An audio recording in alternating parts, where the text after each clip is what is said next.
In today's video, we're going to be doing a countdown of our top 10 favorite covers. Top 10 of his and then top 10 of mine. So you're in for maybe it's top 20 together. Yeah. We don't actually have the books. I can't even afford most of them, but we're definitely going to show you our favorites, how they influenced us, why we chose them, and why you can never really just choose 10 covers. Right. Yeah. So stick around with my brother Bill. We're going to go over that list. Mm-hmm.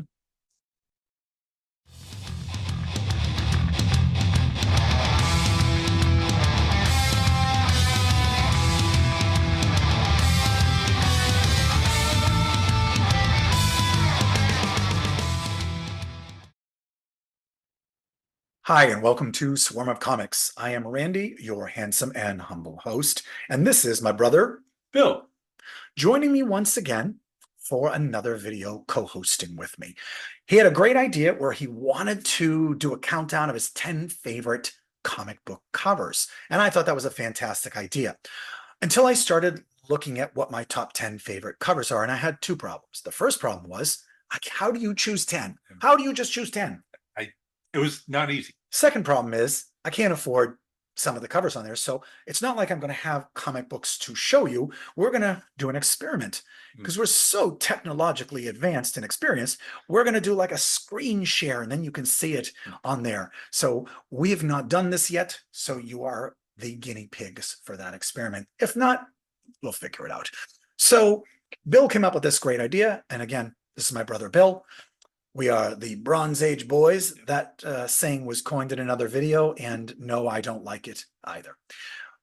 But you got to have a catchphrase, right? Yeah, you got a catchphrase. So, little background: my brother and I have been collecting comic books and reading comic books since the 1970s. My brother was a collector up until probably the late 80s. Late 80s. He sort of donated his collection to me. I donated some of it back.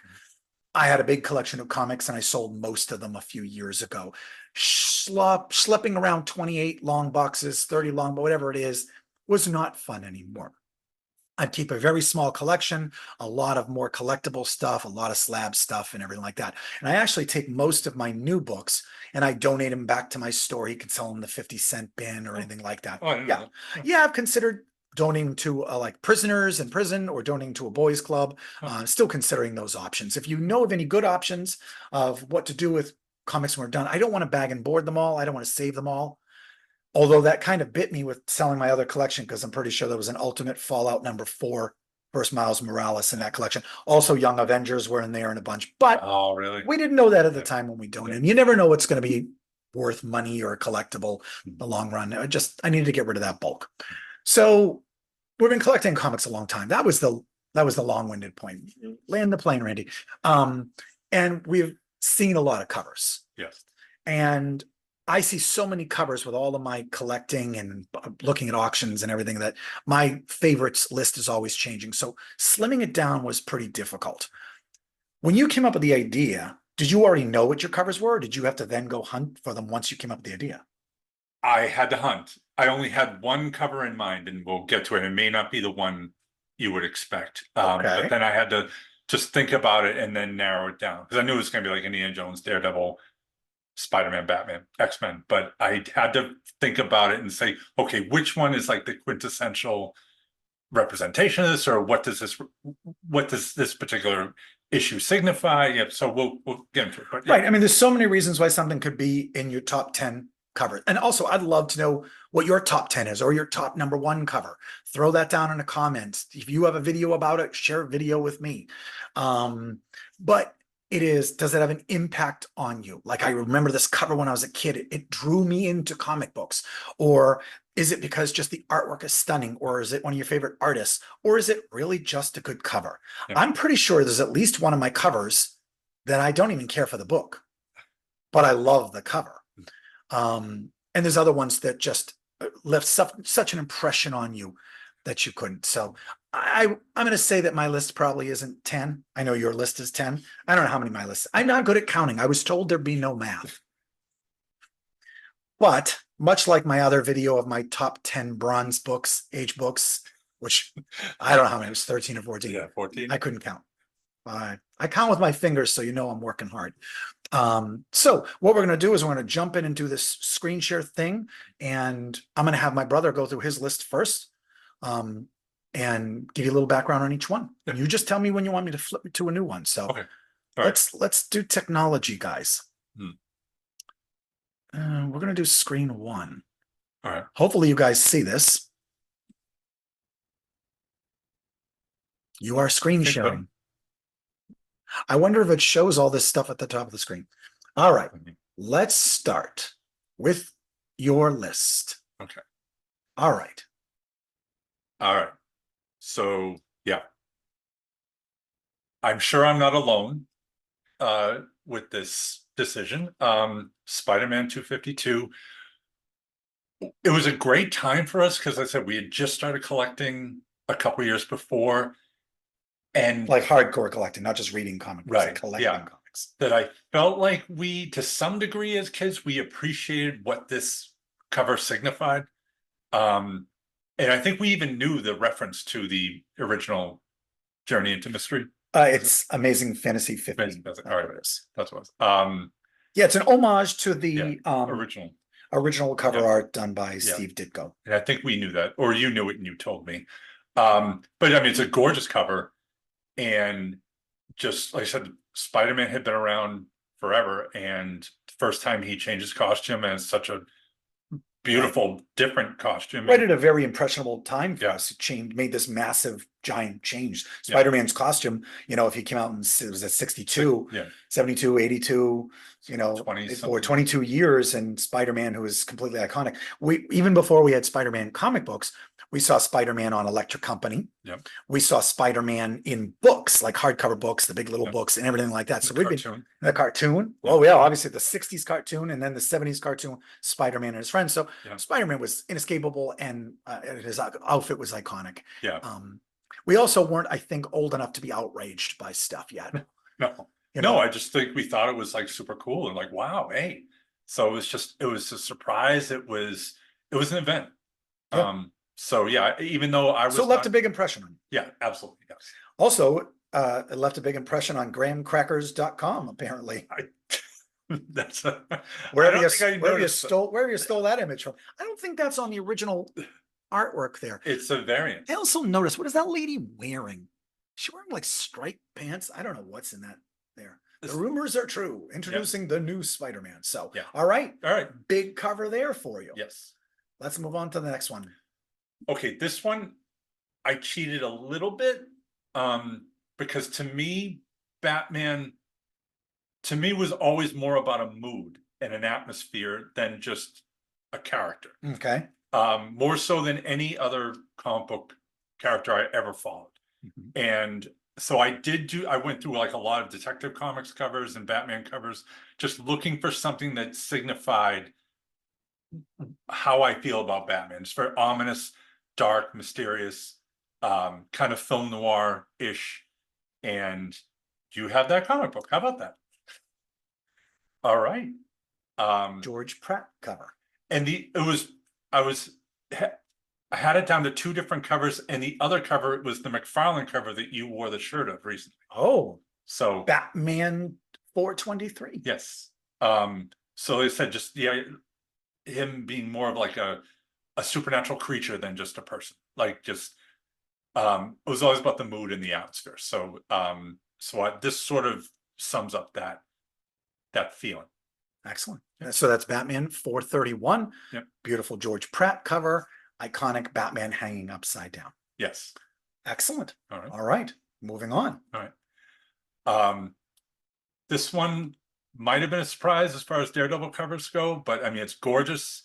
It represents near the end of the original Frank Miller run, and just knowing the impact that Daredevil 181 had on the public with Elektra's death, just the idea that they bring her back. And like I said, the title of the book is Resurrection, double-sized issue.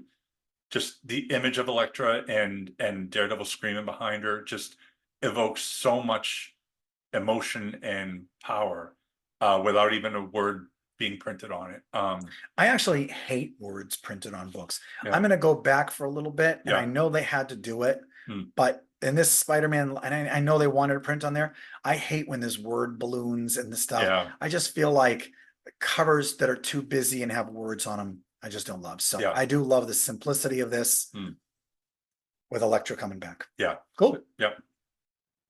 All right. This was actually my first choice. This is what I thought of when I thought of favorite covers. This one.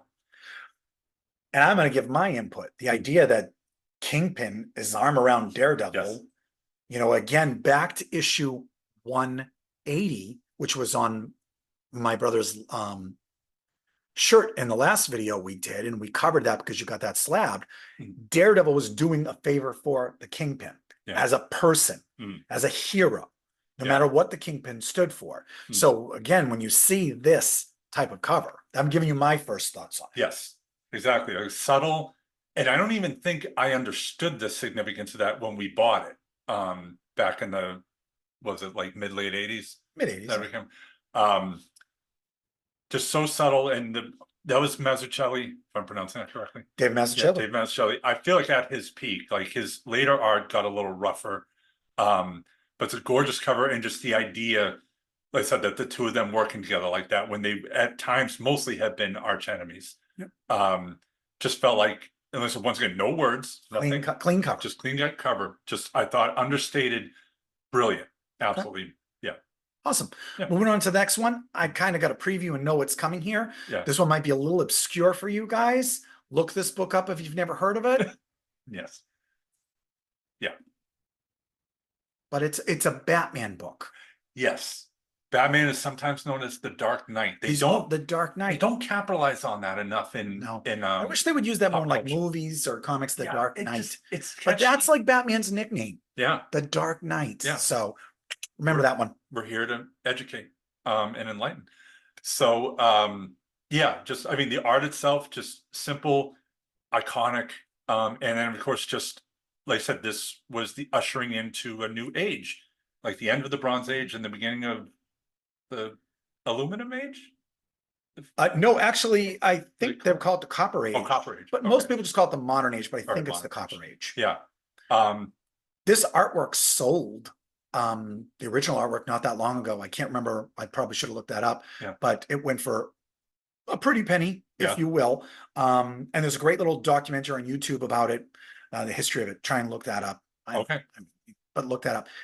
So I have a question for you. Yes. Of course, this is a Frank Miller book. Yep. You know, this is the start of, you know, the next age of comics. We're coming out of the Bronze Age. Yep. You know, like the Bronze Age boys over here. Yep. Is that catching on yet? You guys like that one yet? I like it. I have a question for you. Yeah. I have a question for all of you folks watching. Is Batman facing you, or are you looking at Batman's back? Oh. Look at the photo. Are you looking at his back? Is he jumping away, or is he jumping at you? I never even thought about it. I always thought it was his back. But I could be wrong. I don't know. You are wrong. It is his front. Really? Yep. Everybody thinks it's his back, but it is not. Oh, wow. That is what I was told. That is. So Batman's face would, you guys can't see my finger on the screen.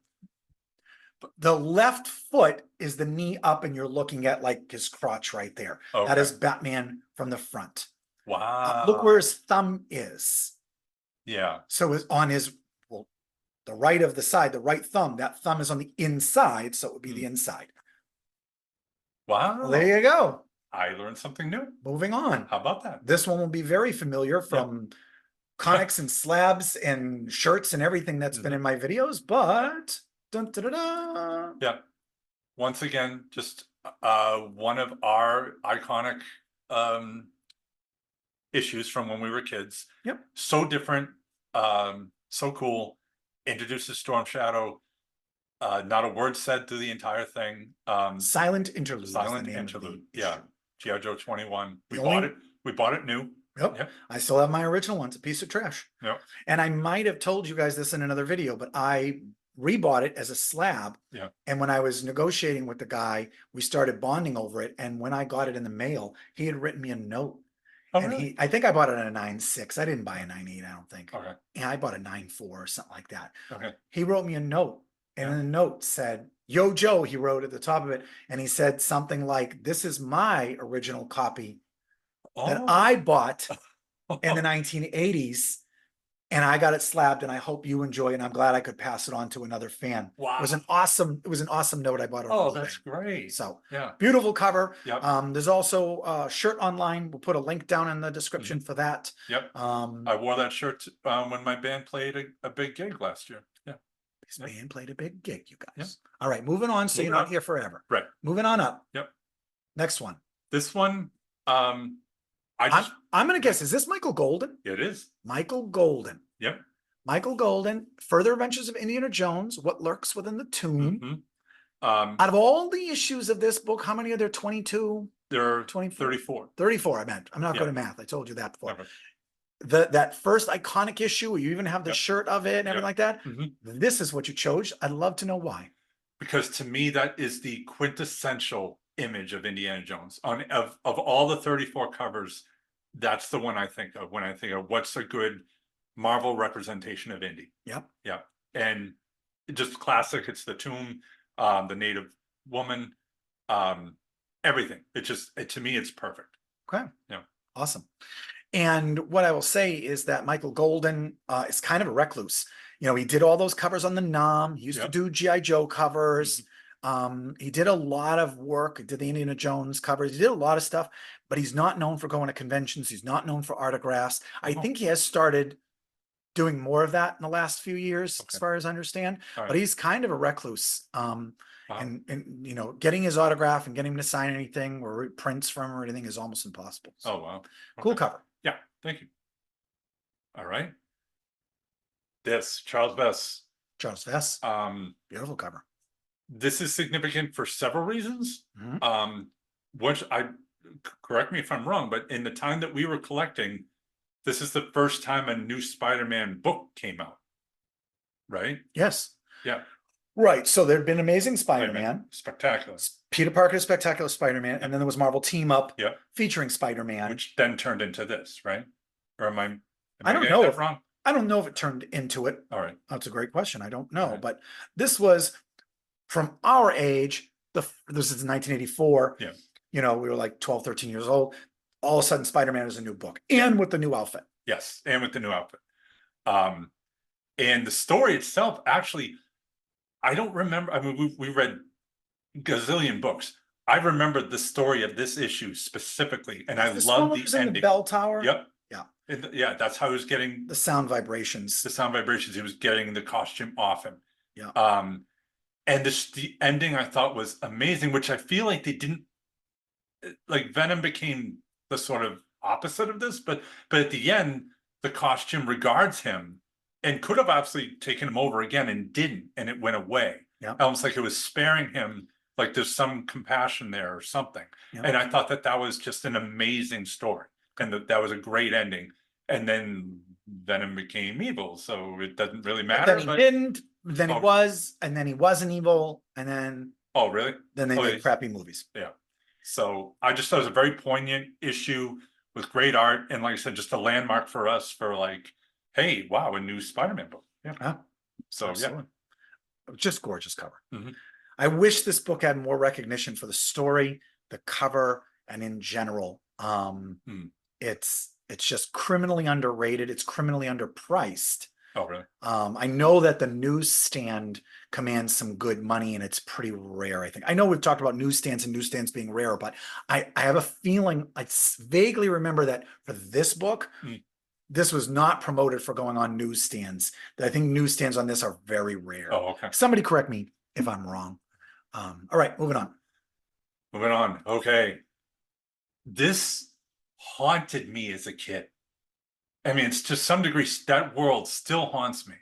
And I'm going to say, I was too young I didn't understand the Holocaust. I don't think I was aware of that and what X-Men in general was tapping into with its entire themes. But just the idea of this dystopian future where mutants were being hunted and stuff was just, I'm getting chills right now. It's just incredibly, incredibly disturbing to me. And I said, sadly, relevant to some degree with the real world, and absolutely haunted by it. It was just such an evil. It's the Days of Future Past storyline, which they made a movie out of. Which was not bad. It was fine. Yeah. But yeah, just everything. I mean, and the John Byrne artwork, just iconic cover, classic, and yeah, just very, very haunting, disturbing story. I have the next part, 142, that I got slabbed and it came in at the 9.8, remember? Oh, I yeah. was behind me before Yeah. but I moved it out of there. Yeah. But, So yeah, just for us reading comics, which is mostly lighter fare. Yeah. Like this was just so dark and serious and disturbing that it left a huge mark on me as a kid. Yeah. Yeah. Good impact there. Yeah. All right, moving on to your last book in the My top last. 10. Yep. A similar idea. Was this The Kenosha? iconic, yeah. Yes, I think they were in Kenosha at that time, but obviously one of the most famous covers of all time. Yes. Wolverine up on the cross. Yeah. Which, by the way, my understanding is crosses weren't like this. Crosses looked like this. X's. Yeah. There were X's Yeah. back, 2,000 years ago, whatever it was. So not only is this, I think, historically more accurate, it was probably both, but historically accurate, but obviously mimicking, and these colors just pop. Yeah. These X-Men books at this time, I mostly stopped reading, I think, the X-Men not long after this. But some of these books absolutely just pop. Yeah. These colors are fantastic. So yes, amazing. the pile of skulls in the front there. Yeah. Just so once again, very dark and foreboding and so well done. And now correct me if I'm wrong, but I'm guessing that imagery from Logan movie could have been influenced by this at the end. I think so. Yeah, I would imagine. I think so. Yeah. So then when I saw the movie, I thought of that. Right. So yeah. This is issue 251 Yeah. from early November. This is pumping out the now on sale twice a month. Oh wow. Like this beautiful cover, and then you've got an ad that says now on sale twice a month. Yeah. I hate that. Tries not to diminish the mood. But yeah, anyway, that's I tried to put some thought into this and really think and consider what was important to me. Awesome. Yeah. Those are fantastic. Fantastic ones. Thank you. I like those. So we're gonna get to mine. All right. I'm sure you have equally excellent choices. Yeah. All right. We got Bill's list of his top 10 covers, comic book covers out of the way. Mm-hmm. And now we're going to jump on mine. So hopefully you're having fun sticking with us. Love to hear about what your favorite covers are or any thoughts on our list or anything like that. You're looking at the camera, Bill. You're looking at yourself. He's looking at himself. I'm looking at you, actually. Looking at this amazing shirt. Mm. Secrets of Haunted House. Spoiler, it is not on my list, but it probably should be. So if you dig this shirt, check out the link in the description and get yourself one. Get in a tank top or something. Make sure you get the nice extra soft tri-blend when you're making choices. Do not get the burlap sack option like my friend Craig. Hi, Craig. Say hi to someone you like. They might watch this. Is anybody going to watch this?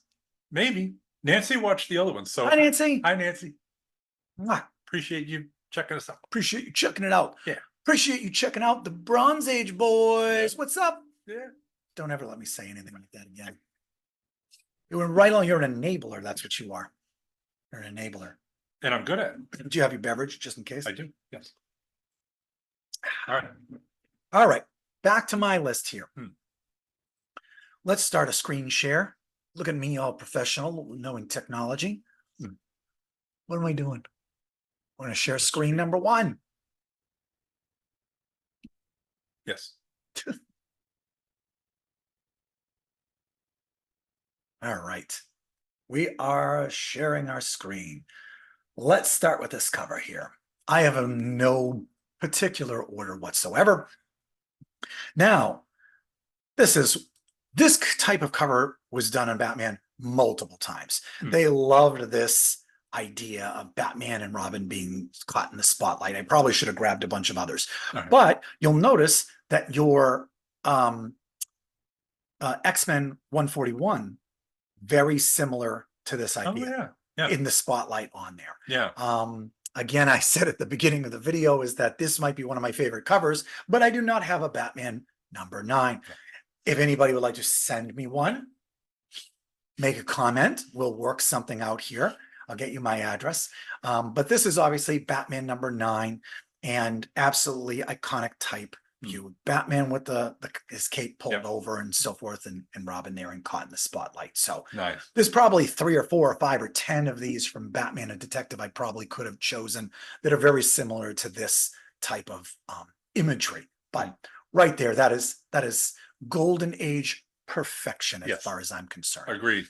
Yeah. So that is the first cover I Nice. have here. Let's move on to cover number 2. Ah, I mean, right in the age group, right in our Bronze Age goodness time frame here. Now, who did that cover, do you think, Bill? Miller. Right. Yeah. It wasn't a trick. Okay. Yeah, Frank Miller. This is classic Frank Miller. And if you know the next issue, first issue, the one before it, The one before. the one before it, where Yeah. he's getting shot in the gut by the Punisher, it was tough to decide, but this was just absolutely in your face, very simple. Although there is wording on there, this is just amazing with the yellows and the reds and so forth. So absolutely stunning cover. Daredevil 184, right after 180 that we talked about, and then we had 182. Here we are with 184. It feels like a little bit we're stuck right in a, we're a little predictable with this. Maybe. Some of the stuff we love. But the Miller run, especially from like the mid 170s to 191, were just so amazing. I know. Yeah, and I will acknowledge I didn't appreciate this cover fully when we were kids because Daredevil doesn't use guns. Right. That's the point. Yeah, that's the point. Sometimes it's just no more Mr. Night Sky. Yeah. Sorry. So- Sorry about any of that. So just beautiful cover. Beautiful Absolutely. cover. How can that not be in one of your top covers? All right, moving on to the next one. Yep. Well, I've already said enough about this one. I had a feeling my brother would choose this, but how could I not? Yeah. I still have my original copy. I have the new copy that I have slabbed. I have a t-shirt of this. It is just absolutely perfection from our growing up and just how amazing this was. Yeah. So I didn't have any good adjectives or fancy ones to throw in there. It was just, this cover's good. All right. The next one is going to be a little different. And I just love this idea. And I actually couldn't decide on one of them, but I went with this one. So absolutely iconic Kingdom Come cover by Alex Ross, one of my favorite artists all time. Yep. He's obscure. You might not have seen his stuff, but look up Alex Ross. And if you don't know Kingdom Come, obviously you should read Kingdom Come. Yeah. So this is just absolutely stunning cover. How could I just not include that? So that's a great one. And I haven't seen that one before. So that is. Now, did you read Kingdom Come? Probably the trade. You read the trade. That's why, not the individual. Years ago. So probably at the end there was a cover gallery. So you probably saw it but don't remember. Maybe. But Yeah. that's just absolutely beautiful cover. All right, moving on to this next cover, which is 100% a trendsetter that you're still seeing today. Yeah. Oh, yes. I mean, John Byrne, absolutely, it is right. This is John Byrne cover. Yeah. John Byrne cover. Yeah. This negative space there. Oh, if that's not on your top 10 list, besides my brother Bill, Bronze Age Bill over here. I mean, I you must not even know this book because, and there's so many to choose from. It's hard, but there's nothing else. Peter Parker's Spectacular Spider-Man 101. I remember buying this issue, at the store. That's just absolutely a stunning image. I forgot about that, but as soon as I saw it, I was like, oh yeah, that's a good choice. Nice. Yeah. All right. And again, there's not much to say about it. It's beautiful negative space. It's iconic. It came out right when we were teenagers. What was this? 1984, 12 or 13 years old or whatever it was. Like this is right in our wheelhouse when we were developing our tastes in comics and building up our own creativity, like learning about this. Comic books aren't just reading funny books. You're learning about art. You're learning about writing. You're learning about character development. You're learning about a lot. Comic books were no longer just dumb Archie junk and stupid villains. There was a lot of stuff that was, I mean, if you didn't know this was Spider-Man and you saw this in a gallery without the trade dress, you would just say that is absolutely beautiful. That's art. That's a work of art. Yes. All right. Agreed. I just felt like I was speeding through them a little bit without a little bit of more commentary on them. I know you guys just want to hear me talk longer. So The Punisher, issue number 3. Again, the Mike Zeck painted covers, one of my favorite series of all time. I submitted issue 1 for grading, and it did not come back exactly what I was hoping for, but I considered sending my version of this in, but I don't think it was good enough to grade. But if I would consider getting that for a tattoo, that Wow. is so amazing. You probably heard this from other YouTube people. I am so annoyed that the Punisher and the Punisher imagery and the Punisher skull has been co-opted by different groups of people that don't understand the Punisher, have never read the book, and now it's just a joke on the back of, redneck pickup trucks or whatever it happens to be. No offense to the redneck community, I apologize. But absolutely beautiful cover here from the limited series from 1985. Obviously doing target practice, and the bullet holes with the bleeding behind them. And yeah, it was one of my favorite covers of all time. Great. One of the first I thought of when you said to me, "Hey, let's do top covers of all time." That almost came up instantly. Wow. Okay. Oh yeah, without a That's doubt. a lot. Yeah. Yep. Yep. Out of all the great stuff that came out of Marvel Superheroes Secret Wars back in 1984 and into 1985, issue number 8 with the Spider-Man. I love the cover, but it's not a good cover. It's not a dynamic cover. Spider-Man's like, boy, I got an outfit on, and there's stuff going on in the background. If you know the story, you know the story. If you know, you know, as my buddy Jim from Bronzeville Comics will say. He doesn't know that we're buddies, but I know that we're buddies. This is just dynamic. This has energy. This is, you know the story, Dr. Doom going one-on-one with the Beyonder to take his power. This is the ultimate. This is the ultimate portrayal of Dr. Doom, of his perseverance, of his technology, of his magic, of his quest for power over everybody. That's summed up by this one photo. And I actually hate the fact that they've stuck on against the Beyonder to the death. Like the letters don't even fit in the box correctly. Like, why would you even pollute this cover? It's so beautiful. I have this. So I have this. I got it slabbed. And last video, mine's also a newsstand. I can't remember. Was mine a 9.6? That was a 9.6. I think so. Good shape. So one of the most iconic covers of all time. This next cover is one that I only became familiar with since I started collecting Golden Age books. Okay. So I've collected comic books for 40 years, but I was never a Golden Age person. I had a handful. Okay. They always felt unattainable to me, and it was always just outside of my knowledge. And as I started diving in deeper, and I was like, the kitsch, the campiness, sometimes the seriousness, the other things are fascinating. It's not fascinating in a good way, but the I'm having a hard time saying it because you don't want to think about it, but the racism, the especially with the war books. And this next book has an instance of it, and I don't know if you'd call it racist. I don't love the cover because of that. I love the cover because the imagery and so forth. And I'm a little put off by the caption on it.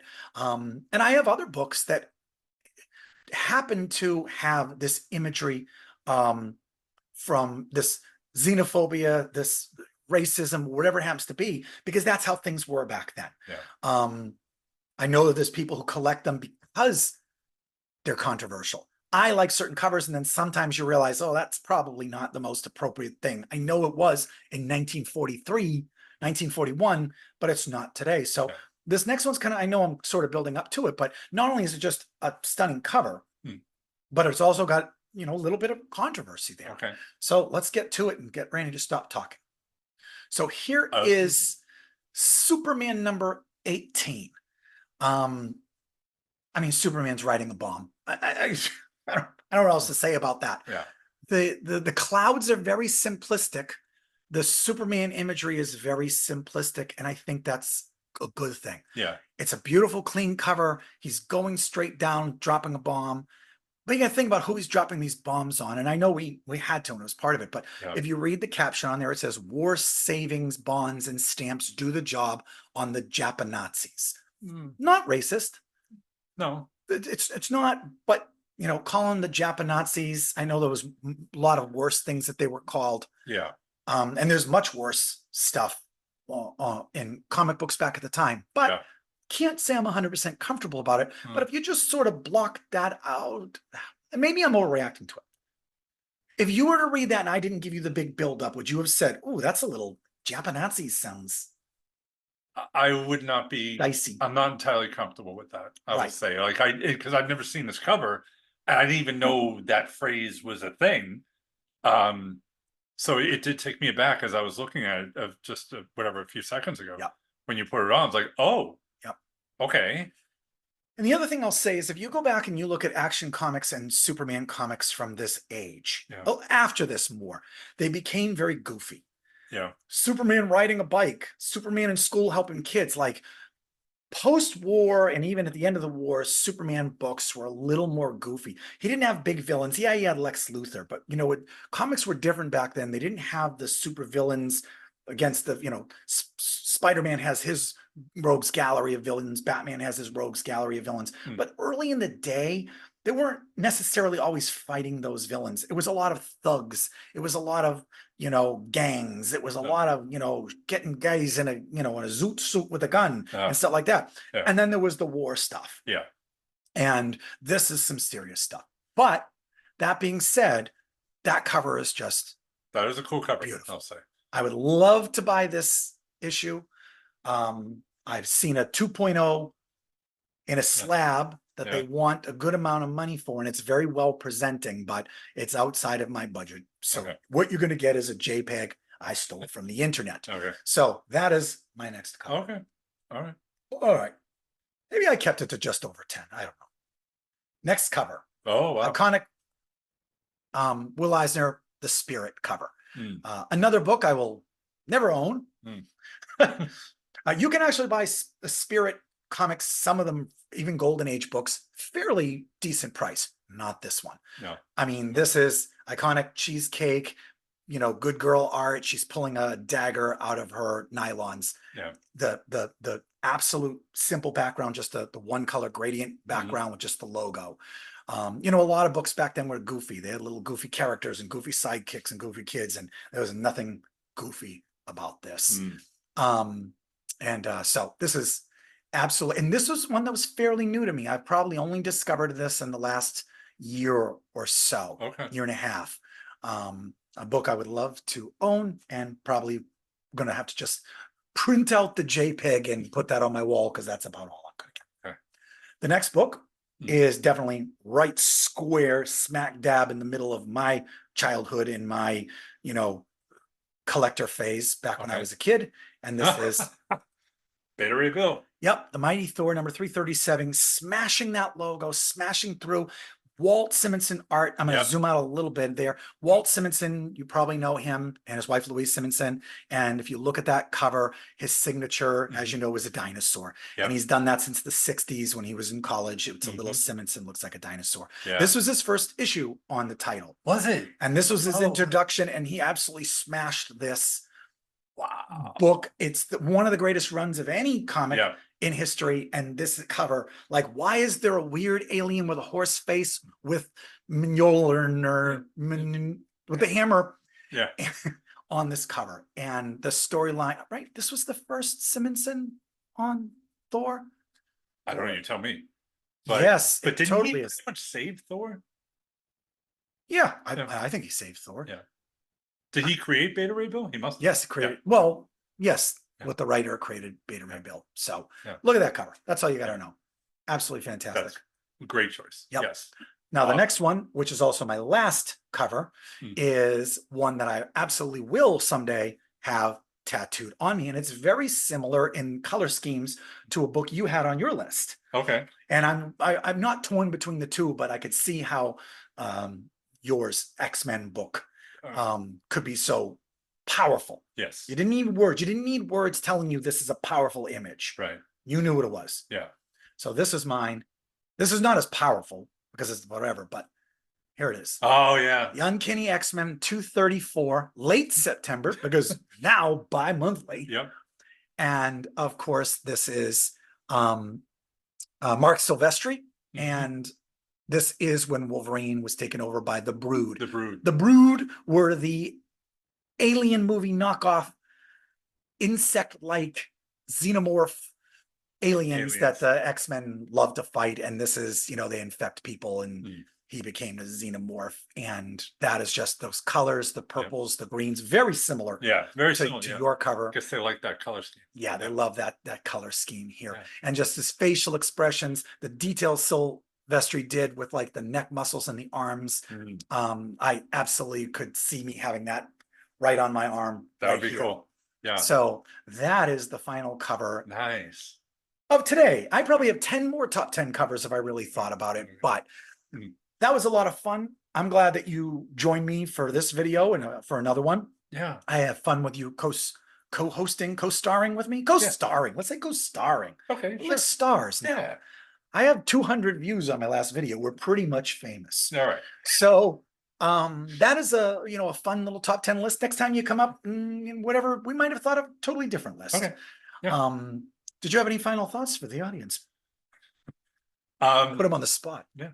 No, iconic choices, amazing choices on your part. Glad that we both put a lot of thought into it and came up with some great individual choices. Like I said, there are literally thousands, millions to choose from.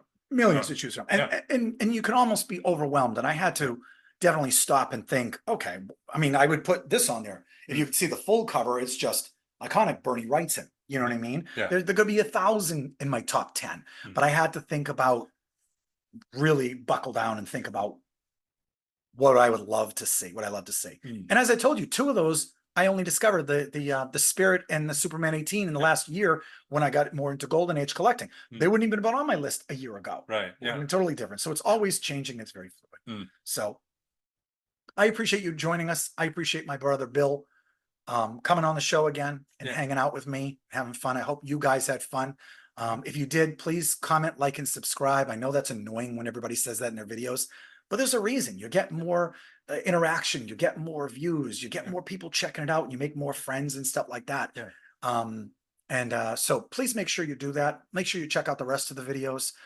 My little channel is called Swarm of Comics, and I want to say thank you to a bunch of other channels out there, Automatic Comics and Mint Hunter and Bronzeville Comics, and there's a whole bunch of them that I watch that I'm definitely influenced by, that I enjoy, and I hope that